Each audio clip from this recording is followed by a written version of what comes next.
So, good evening, all. Thank you for joining this lecture series, and I'm happy to see the response and the huge number of participation for this lecture. So, today I'll be talking about an important topic, as Dean Sir mentioned, about the plant-based proteins for future food security. So, in the next 40 to 45 minutes or so, I will take you all through the relevance of this particular discipline, and I'll make it as suitable and useful for both the student community, for the faculty members, and also to if any industry members or startups who have joined this lecture. So before I start this presentation, let me quickly introduce my organization. So I belong to the Good Food Institute India, or GFI India as it is known. GFI India is part of a global network of science policy focused think tanks working across 7 regions of the world to advance alternative proteins as solutions for climate, food security, health, and biodiversity. So I'll be discussing with all of you like what are alternative proteins and what is the relevance of alternative proteins in the current scenario wherein we are very much in need of sustainable food systems. So we at GFI India, we work across 3 cross-functional pillars, that is science and technology, industry and policy. So I belong to the science and technology team, and we work with higher educational institutions such as the university and research organization to develop an open source foundational research. So, and our industry team provides data-driven insights to guide startups, investors, and companies who are working in this space. Our policy team partners with governments to build fair regulation and also to increase public investment in alternative protein R&D. So this is the structure of our organization. If anyone would like to know more about our organization, you may please visit our website. So with this brief introduction, I would like to get into the agenda for today's session. So today, I'll take you all through, before jumping into the topic of plant-based proteins, I'll just take you all through what is the need for protein transition in the current scenario, and explain what is the rationale of alternative proteins, what are the different modalities and how, and then zoom in into the plant protein modality. So then we will understand the basics of plant-based proteins, how they are important for the future food security from a nutritional, functional, and environmental sustainability point of view. So, and we will also look into the not just the currently used plant proteins, but we will also discuss a bit more about the next generation plant protein sources, and then about the processing and ingredient technologies. I know that there will be many food technology students who have joined this lecture. So we also need to understand the different types of processing approaches used in the development of plant protein and plant protein based products, and of course the nutritional and functional aspects of plant proteins. Then I would like to end my talk with what are the India-specific R&D opportunities for this particular sector, and what is the current policy support for this, and how, like in the way forward, like in to what research areas we need to place our emphasis and focus on. So these are the few things that I would be covering in the latter part of my presentation. So first, let us get into the need for protein transition. So as also mentioned during the introductory session, so when we say high quality protein, it has always been understood that the animal proteins are, they have the superior quality of protein, or they have been the most established sources of protein so far. But the gap between rising protein demand and constrained supply is widening. Population growth and dietary shifts are driving demand, while environmental and resource limitations restrict production. So this imbalance underscores the urgency and opportunity for sustainable approaches to help close the gap, of which finding alternatives to animal-derived proteins plays a very important role. So over the last 60 years, if we see the world's protein consumption patterns, they have shifted dramatically. So it is measured by the dietary protein ratio, which is the ratio between animal-derived proteins and plant-based proteins, measured in gram per capita per day that are available for the human consumption. So if you look at the left-hand side of this slide, in 1961, the US and many of the Western European countries were already consuming diets dominated by animal proteins with their ratios around 60:40. But if you look into the same plot, but if you check the Asian region, Asia's giants, India and China, were far more plant-based, with animal to plant protein ratios closer to 20 to 80. And much of Africa was even lower in terms of this ratio. So since then, like since 1960, rising incomes, economic growth, urbanization, so all these factors have reshaped diets. Today, high income countries sit well above the 60-40 ratio. If you look into the right hand side of the plot, like wherein you see the 2020 data, the scenario is totally different. China has surged to around 40s to 60. So this actually is a reflection of the changing dietary preferences. India, on the contrary, has moved only slightly above 20s to 80, but over the years, the share of Indian adults who eat meat has increased slightly, rising from about 74% in 2006 to 80% in 2021. So the frequency of consumption across meat, egg, and fish has also increased over time in India, which actually is a very important indicator for us to pay attention to. So if we zoom in and look into India's evolution of protein sources, so it has been evolving since the country achieved self-sufficiency in food production following the Green Revolution era in the 1960s. So over the years, economic development, urbanization, lifestyle changes, cultural inferences, and of course, government policies have continued to decide what are the major protein sources of the Indian population. Cereals such as rice and wheat. So if you look into this graph, like the cereals and pulses have continued to be the major plant-based sources of protein in the Indian diet. And consumption of animal-derived proteins gained momentum only during the latter part of the 20th century because of the rapid increase in the production of milk, meat, and eggs, like due to the White Revolution after the periods of 1970 and 1980, respectively. Higher disposable incomes and a rise in the price of pulses also motivated the increase in demand for animal-derived proteins in India. But if we look into this carefully, this creates an interesting opportunity for us. India already has a strong agricultural and culinary familiarity with plant proteins, which must be tapped to support innovations in plant-based foods and find sustainable alternatives to animal-derived proteins. So as we already saw that there has been a huge shift in the dietary pattern, and the demand for meat is also on the rise since like last 50 years. But if this continues, the conventional production can't keep pace without straining the planet. This is because conventional animal husbandry or industrial animal agriculture is a resource-intensive process. More than 75% of the agricultural land and freshwater of the planet is being used to raise livestock. If demand for animal protein doubles by 2050, which is the target year for us for in many the targets that we have in terms of achieving sustainable food systems, by 2050, we won't have enough land, water, or climate stability to sustain it. Livestock is also responsible for nearly 20% of global greenhouse gas emissions. So this is an alarming situation. Closing this gap calls for a holistic rethink of cultivation, production, and nutrition.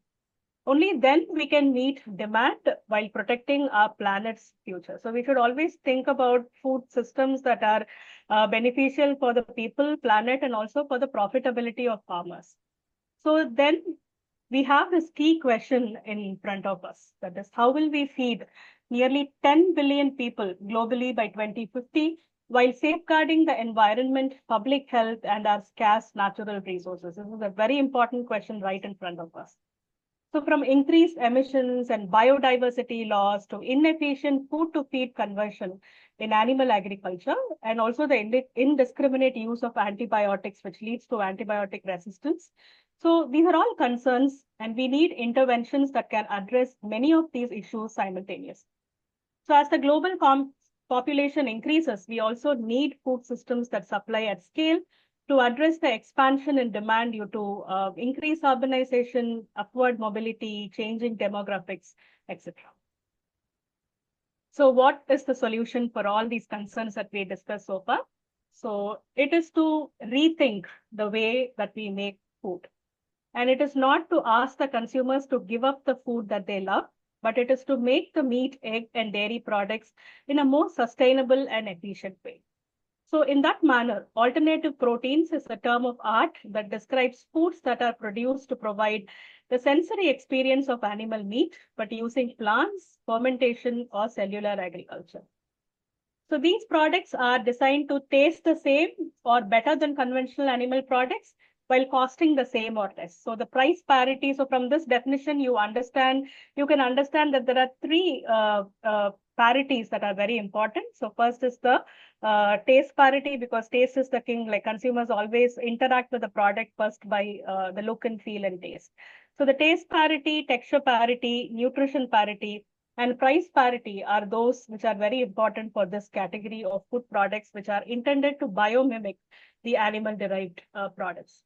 So in the Indian context, alternative proteins can play an even more important role, especially when combined with measures such as improving agricultural productivity, promoting sustainable farming methods, and educating people about balanced nutrition and ethical eating. So if we have to classify the alternative proteins, they fit into three major categories from a production, cost, and infrastructure standpoint.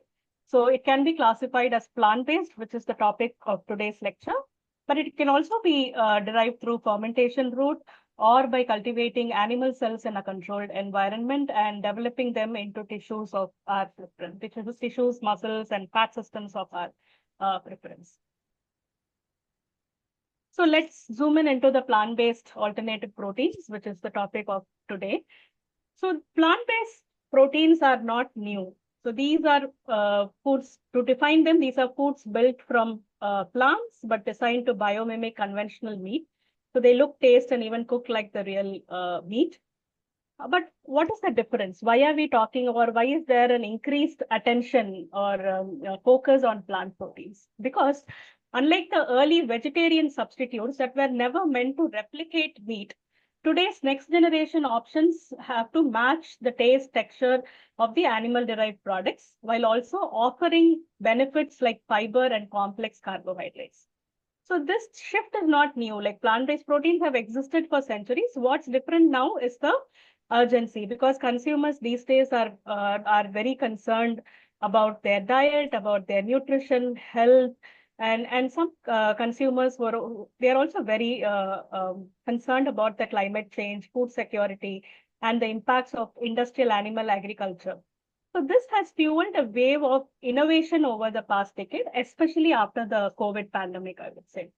So what is the result? Products that don't just appeal to vegetarians, but the product should also appeal to the fast-growing market of flexitarian consumers, that is, who consume animal-derived products, but if they want a choice to shift towards plant-based diets, so what is the option for them? This is what led to the wave of plant-based innovations that we are currently looking at for consumers seeking sustainable choices or alternatives for animal-derived. I think the Dean sir also spoke about the market for plant-based food. We already touched upon it. So it is projected to triple, like going from 2023 to 2033 to up to 35.9, like 36, I mean, approximately 36 billion US dollars. So this surge is a clear indication of increasing consumer engagement and interest around the globe for the plant-based proteins. So therefore, plant proteins are reshaping like how we think about the future of protein. So which would be a one-stop solution to the challenges that we discussed during the initial part of the presentation. Plant-based alternative protein products can be further classified into plant-based meat, egg, dairy, and seafood. Of course, like it goes by the name, so it indicates the category of animal-derived food that they are intended to replace. So they have a clear edge over the conventional animal-derived products in terms of the dietary fiber that they provide. So these use plant-derived ingredients to mimic the taste, texture, and nutrition. And of course, like each product category comes with its own expectation. For example, the plant-based meat, what the consumer would expect is a juiciness, fibrousness, mouthfeel, and of course, the meaty or umami flavor. In case of plant-based egg, egg is not only a standalone product, it is also used as an ingredient in several products. So the protein present in these products should have binding properties, emulsification properties, foaming. We'll go into more detail in the subsequent slides, but I'm just touching upon what is the expectation around plant proteins for these product categories. And of course, plant-based dairy, the first thing is the color, because milk has an opaque, like the white color, which is very important for the visual appeal. Of course, it's creaminess, viscosity, flow behavior, melt and stretch in the case of dairy, value-added dairy products such as cheese, and also the mild dairy flavor. Plant-based food, of course, like apart from the biomimicking, it is also a rich source of micronutrients such as omega-3 fatty acids. So the plant-based seafood category is also expected to provide the nutritional advantage on par with the plant-based seafood. So this is a slide which shows the landscape, like what does the Indian landscape look like in terms of the products. So there are 559 products in the Indian market across 79 formats and 81 smart protein brands. So just for everyone's understanding, alternative proteins are called as smart proteins in India. So that's the terminology that we use in India. So I might be using interchangeably, but both mean the same. So here you can see a quick snapshot of companies who are in the space. I mean, of course, this is not the entire data, but it is only a subset of the players who are currently in the market, which includes both ingredient suppliers as well as end product manufacturers. So when we think of alternative proteins, we need to think the same way that how we perceive renewable energy or electric vehicles. So this is a theory of change. So the theory is not about convincing people to change their dietary behavior, but it is about changing the way how food is made. So just as we need clean energy and electric vehicles that are affordable and desirable, we also need alternative proteins that taste at least as good as conventional meat and that cost the same or less. But for alternative proteins, the stakes are huge. Studies show that, like even like a recent study was also published in the Nature journal, and the recent studies show that if half the world's meat came from alternatives by 2050, we could cut 3 to 5 gigatons of carbon dioxide each year and even lead to significant carbon sequestration. Plant-based meat provides the same amount of meat while reducing pressure on the environment. That is very important, sustainability angle of this.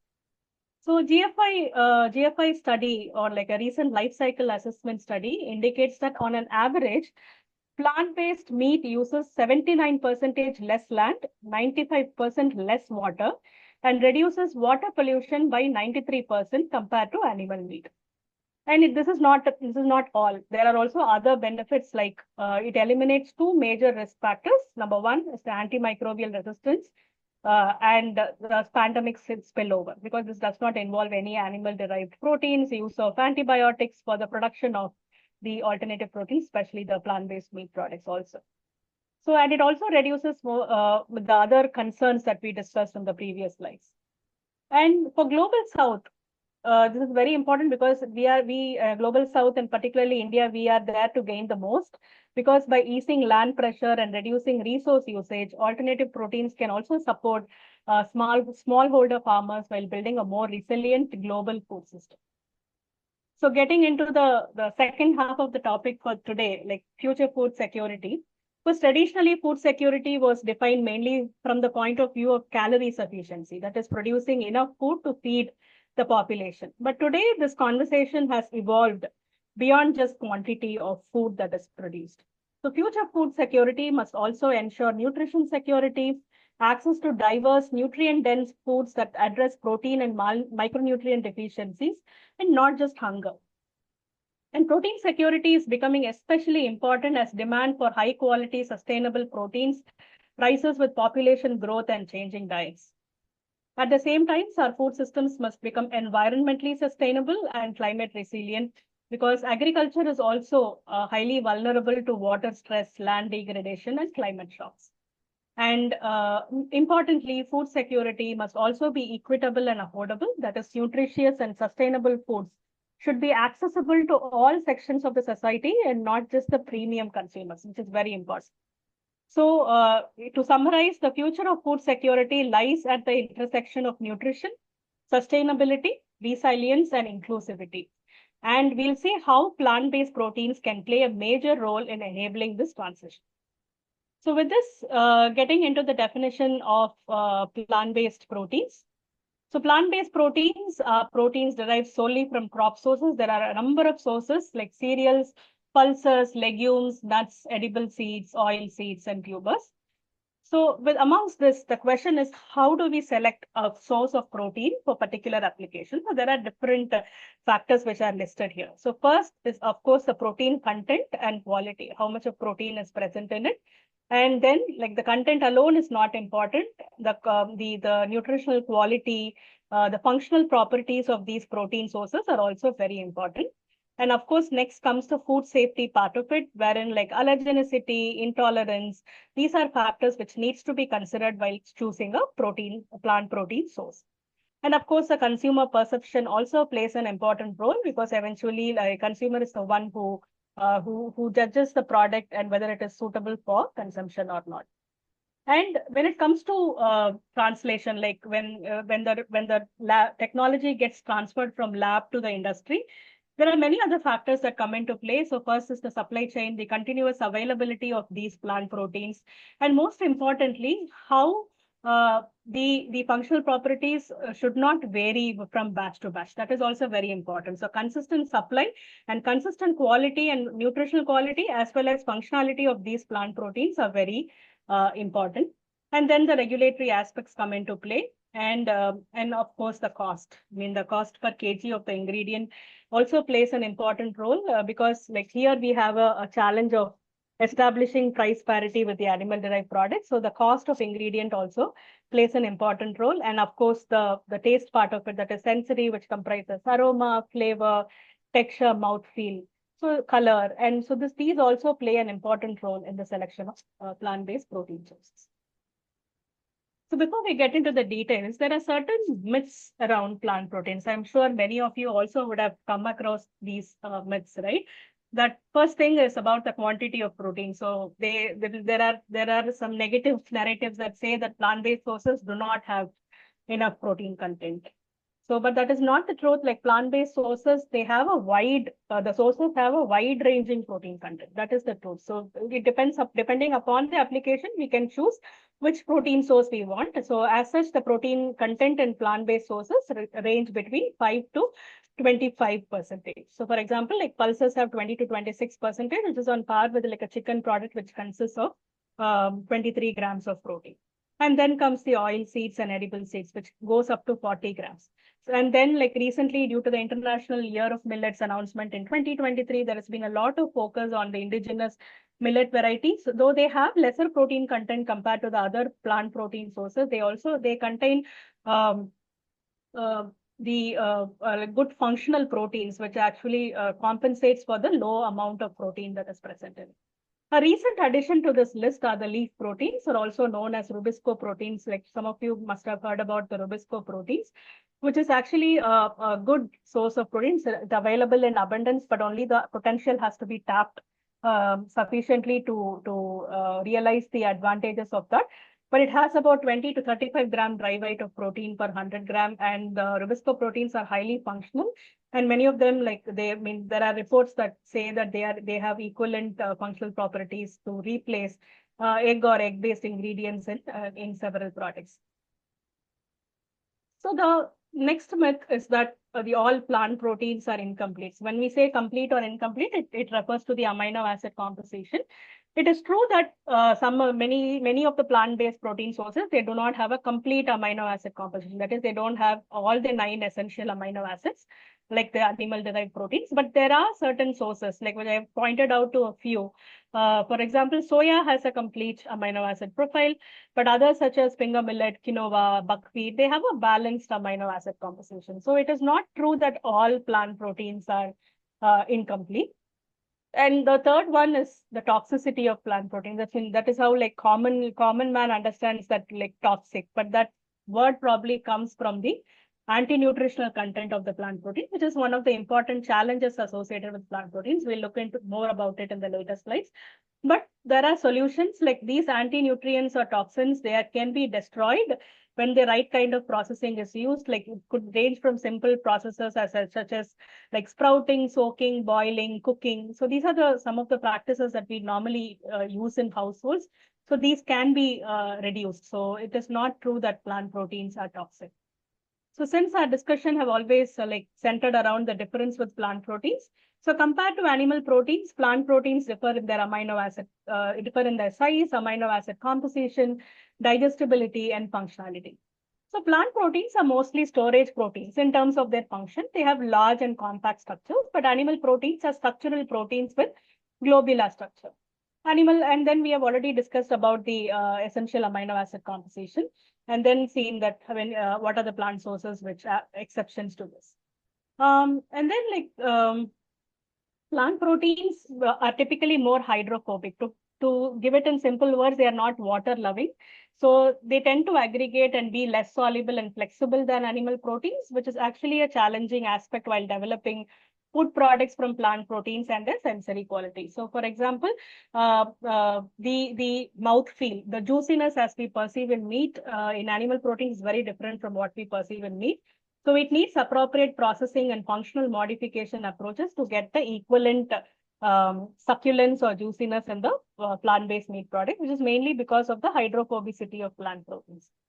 And but despite of certain limitations, they also have a competitive edge in terms of their nutritional content. They offer dietary fiber, they are less in saturated fats, and some of them also, like the less refined ingredients, also provide micronutrients. And clearly provide environmental advantages, which we already saw that they have very low environmental impact. So let us jump into the next generation plant protein sources. So why do we need to diversify this ingredient basket for plant protein sources? Because so far, though we have many products in the market, but only 30 plant species are contributing to 95% of the plant-derived proteins.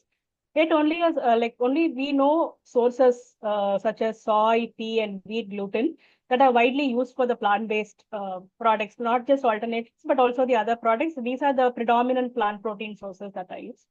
More recently, mung bean and chickpea have started gaining relevance because of their functionality, especially for egg replacement applications. So to avoid supply chain burden, the plant-based sector is seeking to diversify and localize protein sources, because the sector is also currently dependent on imported sources, which adds to the price of these products. So there is a need of the hour to diversify and localize protein sources to strengthen the ingredient supply chain.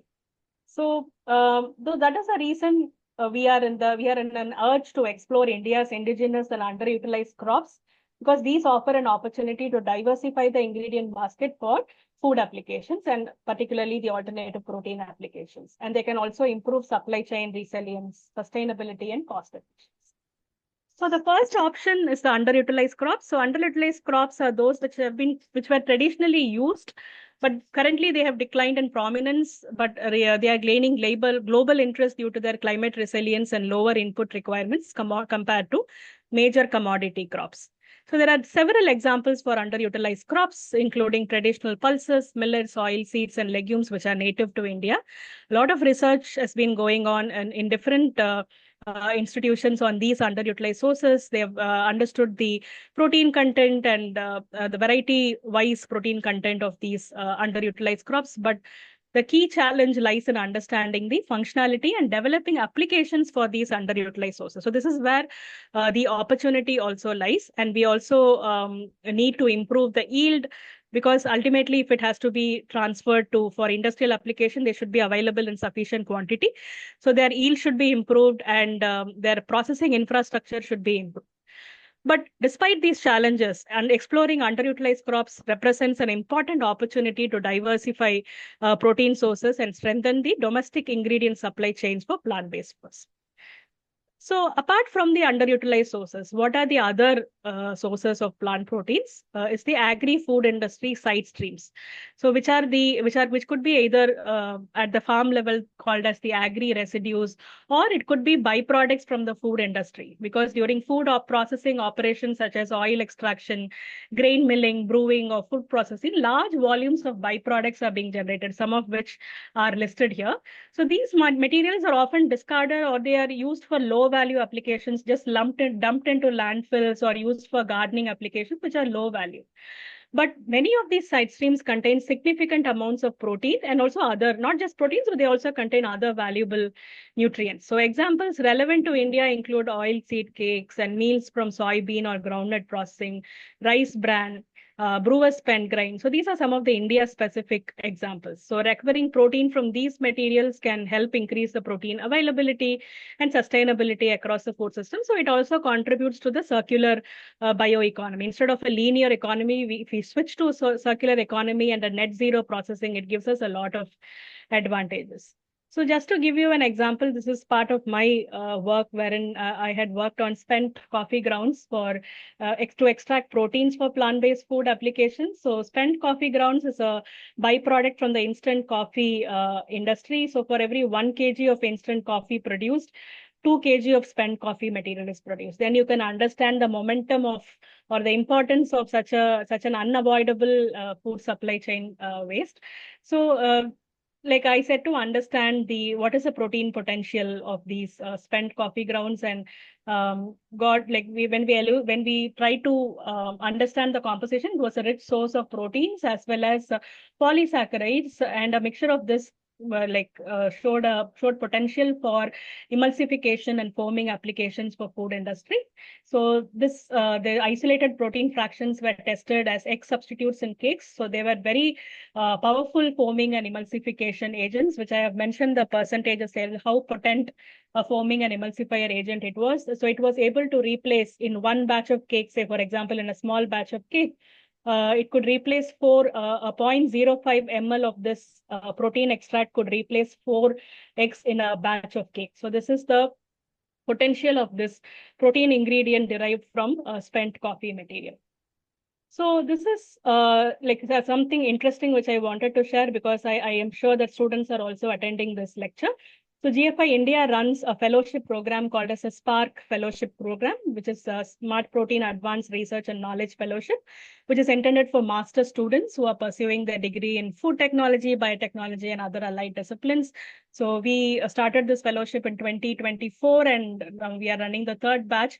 And we are proud to say that our fellows have worked on certain India-specific food industry byproducts, which showed very good protein potential. For example, tea residue. This is from the Kangra region of Himachal Pradesh. So tea residue is a very regionally important side stream, which showed a protein content of 41%, and then also broken rice, which showed a protein purity of 50%, and de-oiled flaxseed meal with a purity of 80%, and rice DDGS from breweries, which had protein yield of 31%. So these are just like we are, though there is a lot of scope for this work to be continued, but our fellows have been capable of identifying the potential of these sources. So we have discussed enough about the protein sources. Now moving into the processing and ingredient technologies for plant proteins. So it is important to understand the value chain. So it is not a one-stage process. It starts from the cultivation of crops and more importantly, optimizing these crops for intended applications in terms of protein content and improving their protein quality, amino acid composition, reducing the anti-nutrients. If some of these problems are addressed at the crop level, then we don't have to use many towards the downstream part of the value chain. So crop optimization is an important part of the value chain. And next is the ingredient production. Of course, we need to separate the proteins from proteins or fats or from the rest of the macromolecules and make it more suitable for food applications, which involves protein extraction, protein modification to make them as commercially viable inputs for the industry. And of course, the last step is the formulation and manufacturing, wherein suitable processing approaches such as extrusion, homogenization, or more recently, there are 3D printing approaches and wet spinning approaches, which can be used to convert these proteins into sensorially superior end products. So protein extraction is the first step of plant protein production. So it involves the separation of protein from other macromolecules, such as fiber, starch, and fat. So one thing to keep in mind is protein extraction doesn't just separate protein, but it also modifies them. So, and we should also be very careful that the inherent functionality of the plant protein is not lost during the extraction process. because during extraction, plant proteins may undergo denaturation, hydrolysis, cross-linking, and structural rearrangements. Why this is important is ultimately they will affect the functionality of proteins, which is very useful for product development. And more important than this is this extraction should also be sustainable, because this whole plant protein discussion, alternative protein discussion is all based on the achieving sustainable food system. So even these processes have to be sustainable. So we should exercise care while choosing the most suitable and sustainable plant protein extraction step.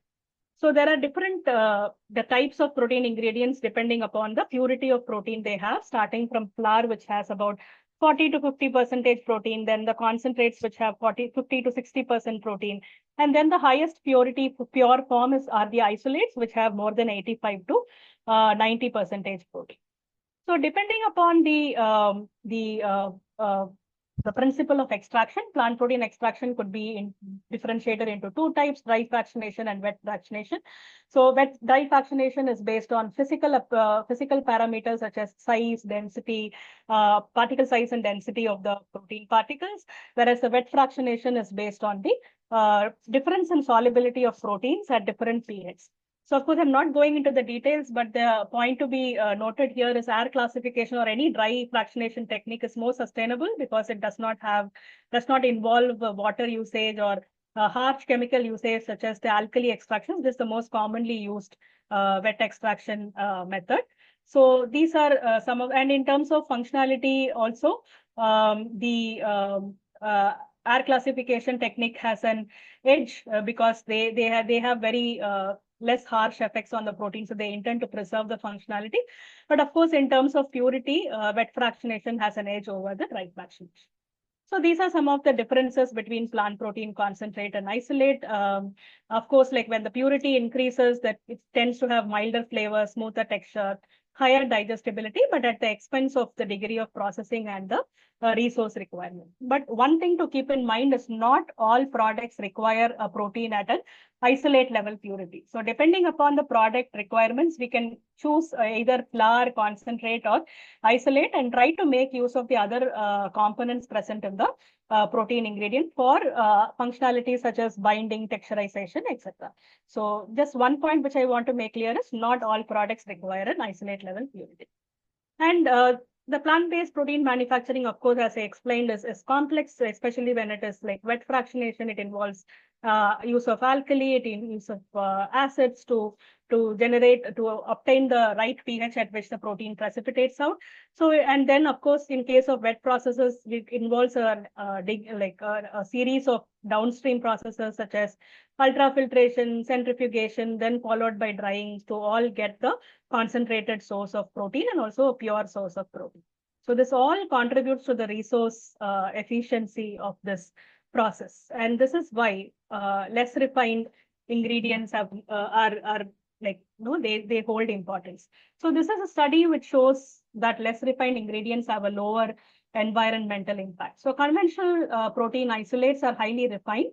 And then this study compares conventional fractionation with milder approaches such as dry fractionation and mild aqueous fractionation. The examples considered here are LOP and lupin proteins. So the finding was clear, like when we reduce the degree of refining, it significantly lowers the environmental impact across categories like global warming potential, fossil resource scarcity, water consumption, etc. And mild aqueous fractionation, which just involves, like, it is nothing but water-based extraction. It reduces the environmental impact by 30 to 40% for LOP and 20 to 35% for lupin. But when we look into the dry fractionation, it is clearly superior because it reduces impacts by up to 93 to 99%, mainly because it avoids chemicals, water inputs, and energy-intensive wet processing. So even when impacts were calculated per kilogram of protein, less refined ingredients showed a lower carbon footprint than the conventional protein isolates. So this shows that use of less refined ingredients can support more sustainable protein production, and it can also deliver functional food ingredients for future food systems.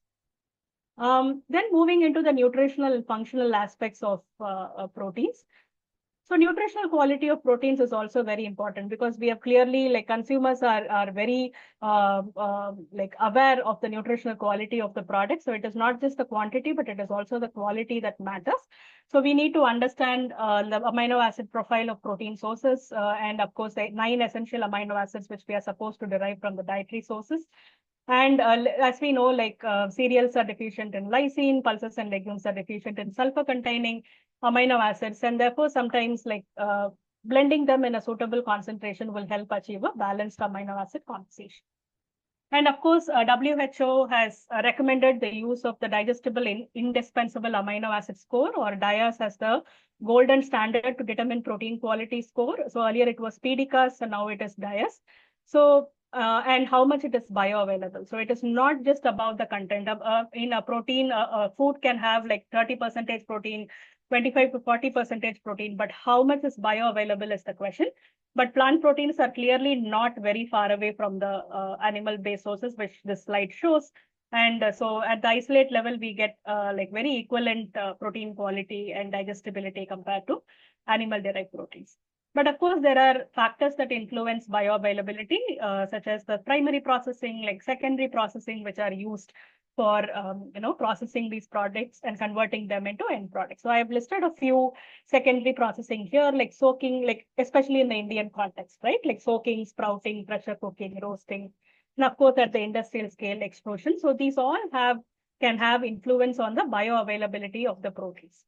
So to understand this, GFI India is conducting a study on protein bioavailability from indigenous native sources, crop sources of India, that is millet and pulse-based ingredients, and plant-based meat products. So the study is going on. So we have got some interesting results on the effect of processing on bioavailability, which clearly shows that processing is not bad, because there is always a narrative on ultra processing and negative aspects always being highlighted.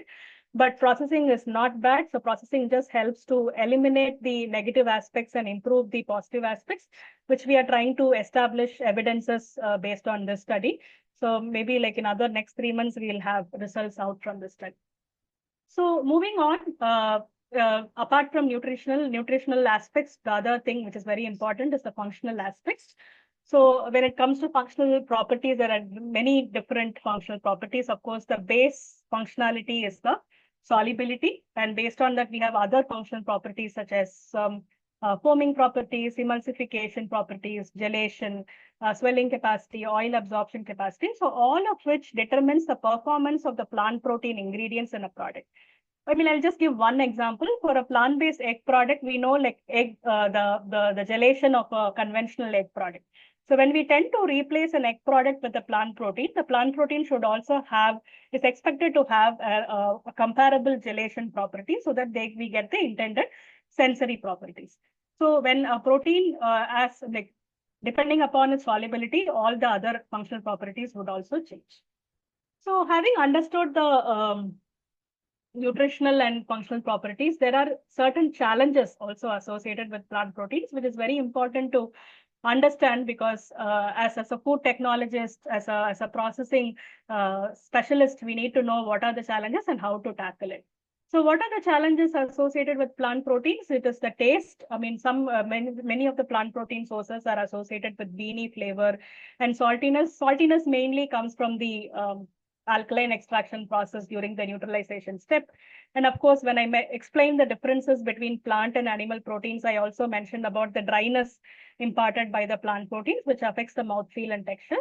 And of course, the rheology part of it. So animal proteins inherently have a fibrous structure, anisotropic structure, but plant proteins do not have it, which needs to be achieved through proper processing approaches. So, but it is not a problem that doesn't have solution. There are numerous solutions for it, for which the functional modification of plant proteins is very important. So these could be of different types, like physical approaches, such as which could be further classified as thermal and non-thermal.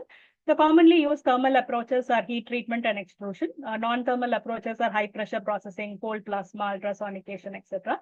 So these processes can improve the inherent properties such as solubility, gelation, and emulsification.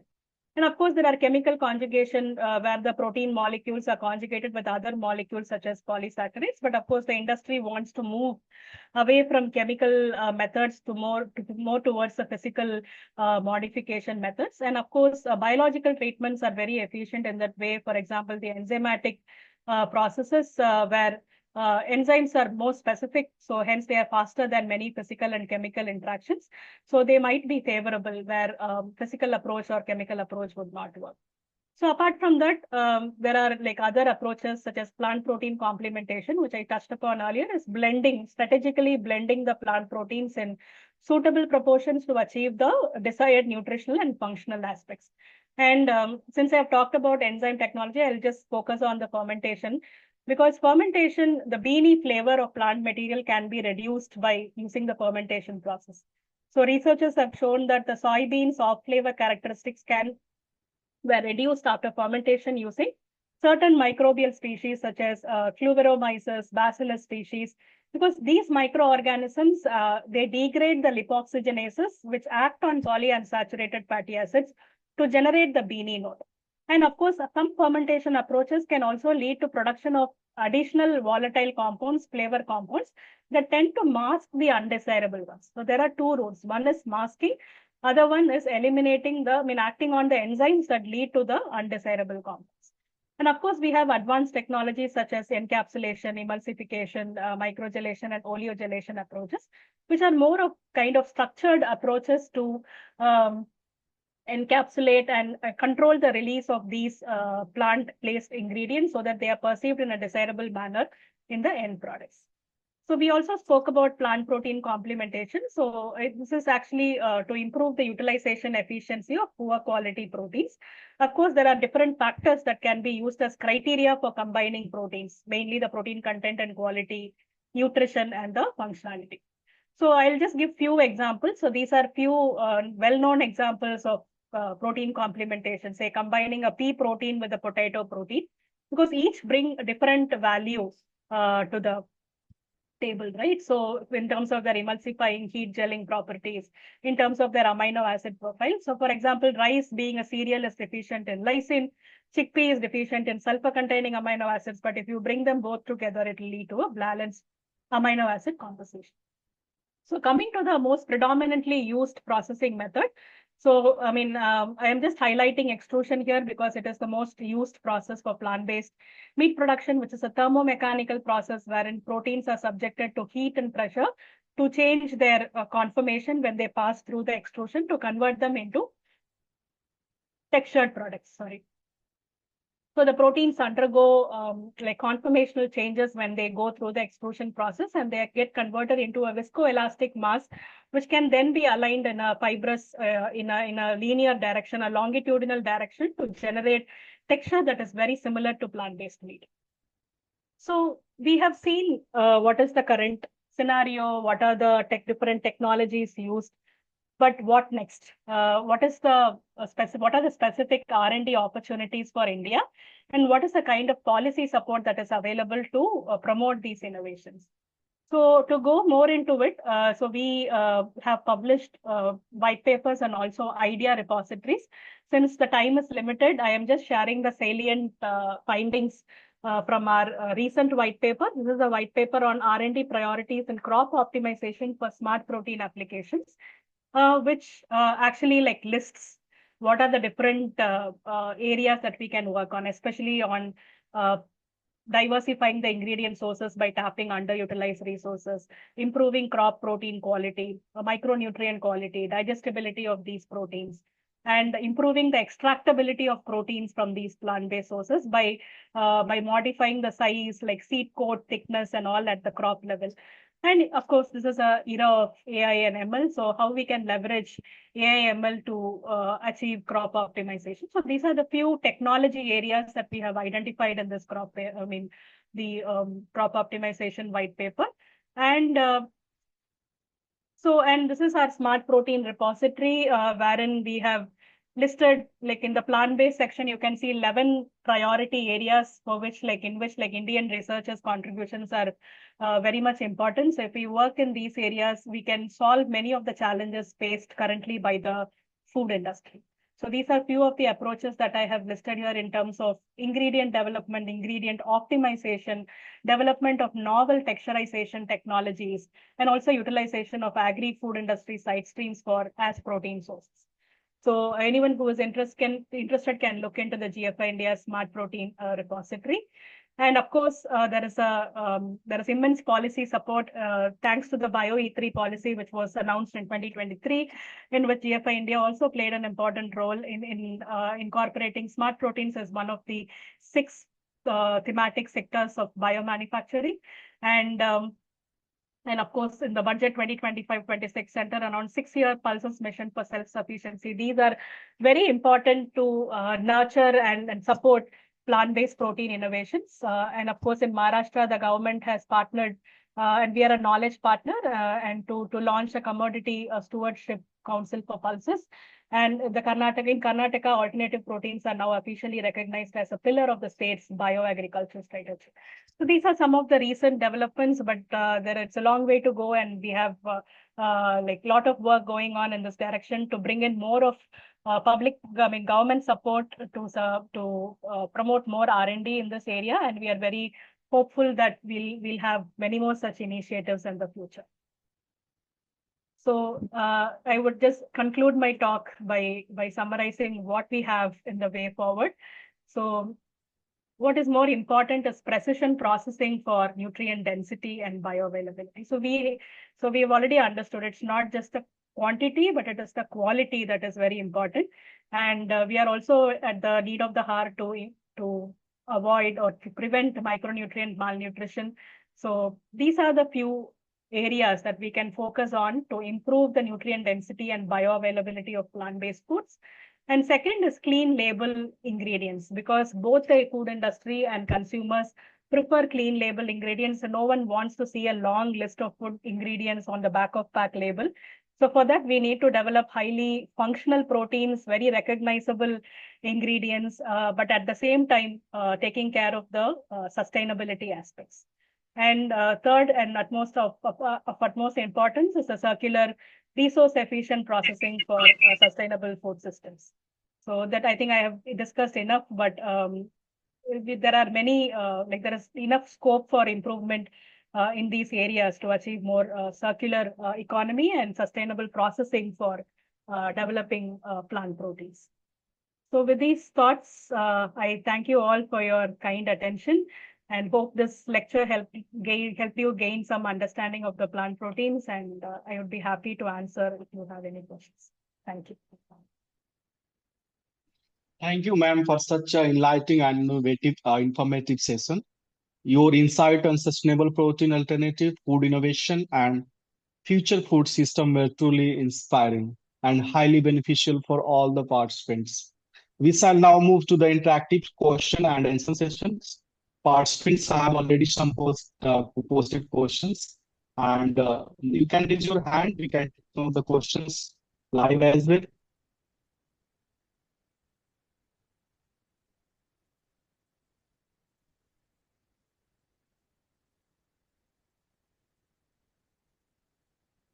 Hello, ma'am.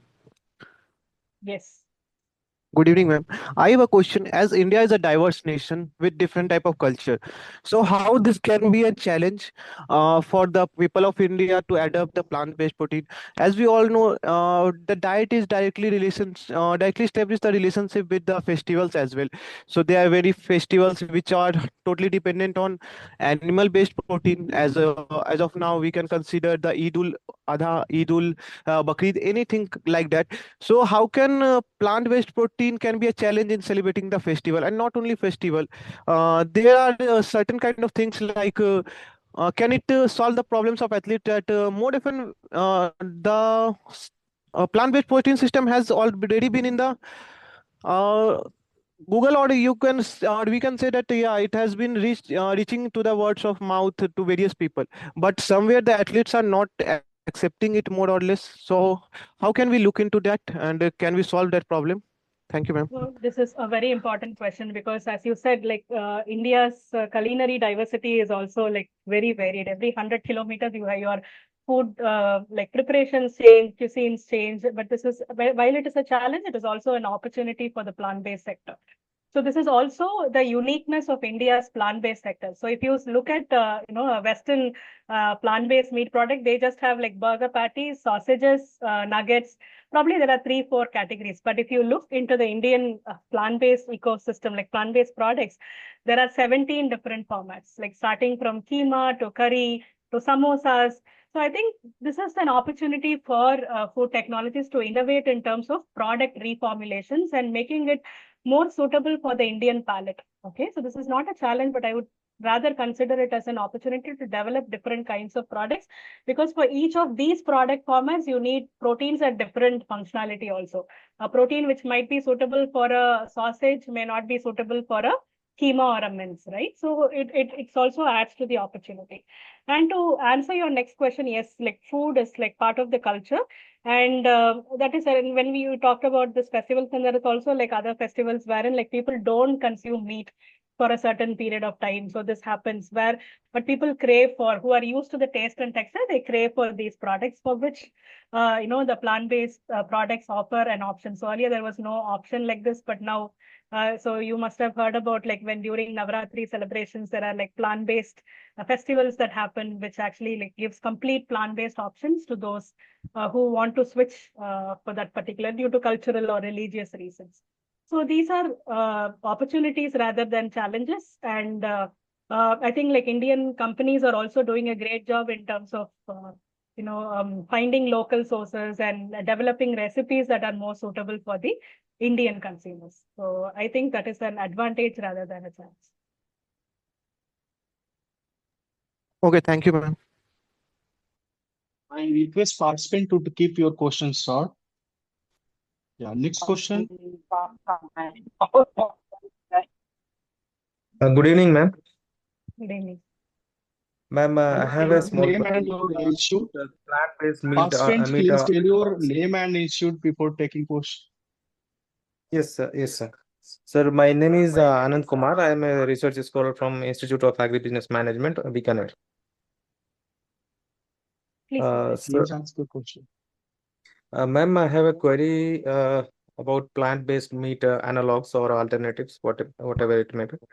So, I have a doubt that in a market like India, where fresh meat is highly preferred, is there any scope, or what I can say is, what level of scope you are assuming that plant-based meat alternatives can have?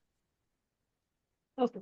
So, in terms of plant-based meat products, currently what we have in the market are all like ready to eat, ready to cook formats, because they cannot be like available, they are not available as like fresh products such as the meat, because like plant proteins have to be processed to achieve that, textural and nutritional parity. So we just spoke about, since the topic is on plant proteins, so we just focused on one particular spectrum of alternative proteins, right? So plant proteins Exactly. tend to solve some problems, but in terms of, as you said, the freshness of animal derived meat, but for Yes, that, sir. cultivated meat is the option that actually like, that also solves in terms, because that is actually real meat, but just that it is prepared, like it is manufactured out of the animal's body by proliferating cells. But it is actually indeed real meat, and you can create like the cuts that you want, like steaks or fillets. So this possibility is more with the cultivated meat products rather than the plant-based products. So plant-based products, like they do come with some advantages, but the other modalities of alternative proteins solve, in terms of freshness and the closeness to animal-derived products. Just a small follow-up question, ma'am. Do you think that the culture of Indian means consumption will accept this kind of like analogs which are able to replace the fresh meat? Yes, this is indeed a great question, because uh, there has been, the consumer acceptance has improved. So when we did a consumer study, but of course, like the age group, like from 25 to 44 years are the 60% of consumers who prefer to buy plant-based meat compared to animal-derived products. Why they are motivated to buy is mainly in terms of the nutrition aspects, health aspects. They consider that these products offer them the protein that they might, like not that they might, even if they skip animal-derived products, they will get the protein from these products, and of course they are healthy. They have less, saturated fat content, so they prefer plant-based meat products more from the protein point of view and health point of view, nutrition point of view. So, and many of the consumers who said they will prefer, they also said they will do a repeat purchase after 6 months for the same reason. So the consumer preference has been increasing. Of course, there is scope for improvement. Where is the scope for improvement is the price parity, because now these products are like they sell at 1 to 1.5 times like at an expensive, like at a comparatively higher price than the animal derived products, because of which the mass adoption is becoming a challenge these days. But when the scale of production increases, when the economy of scale improves, so we are sure that the mass adoption will also be possible in the future. But otherwise, in terms of consumer preference, especially after the pandemic situation, there is more shift towards the alternatives. Thank There you. is a Thank you very question, much. ma'am, in chat box. 1 minute, please. There is a question in chat box. Yes. What role can plant breeding and genetic student play in future food security through protein-rich crops? Yes. So this is This is where asked the by Satish Kumar, sir. Yes, okay. yes, ma'am. So this is what like we have tried to address through the recent white paper that we have published, which I just showed it to you, because the plant breeding and genetics comes more towards the upstream part of the value chain, which is extremely valuable in terms of addressing certain challenges which even like processing cannot address. And to avoid any ultra processing narratives and all that, I mean, solving these challenges at the crop level will help. Say, for example, we have come across studies which have improved the essential amino acid content at the crop level by breeding approaches, or by reducing the level of anti-nutrients at the crop level by breeding approaches, and improving the micronutrient contents by biofortification. That is one approach. And of course, plant molecular farming is another field that is coming up in terms of using genetic engineering approaches to achieve desirable nutritional as well as functional traits in the crops, which will make it more suitable for food product development. So though it is upstream, it is extremely intricate, but at the same time, this will be very useful in the long run. So when the crop students of agriculture or crop science, when the main challenge is, instead of working in silos, if crop scientists can work in collaboration with food scientists, I think the translation of technology will be very fruitful. Good evening, ma'am. Next question. Good evening, ma'am. Ma'am, How the can fourth semester. plant-based protein help reducing environmental problems such as greenhouse gas emissions and water pollution?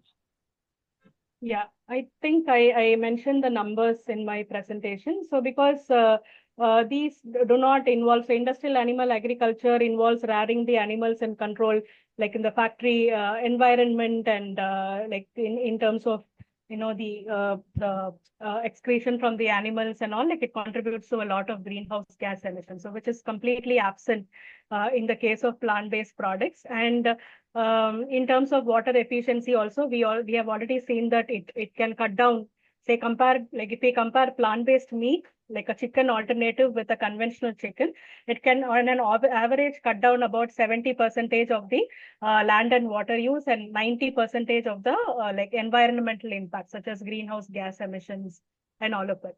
So why it is? Because these are very calorie efficient. So to get meat from chicken, you need to feed 9 calories in the form of feed to a chicken to get 1 calorie in the form of protein. But it is not so in the case of plant-based proteins, because you're not feeding crops to an animal to get protein out of it. Instead, you are directly consuming the plants to get the sufficient proteins, which actually solves all these environmental concerns. So if you need more information, you can just check Yes, ma'am. FCA report. There is a question in chat box, ma'am. What is the basic challenges that any startup can be possibly facing in it? And what are the legal challenges that company can be facing for the starting of business in the sector? Okay, so what do we understand is from the startups is mainly like tackling the price parity of these products and mainly the ingredient sourcing.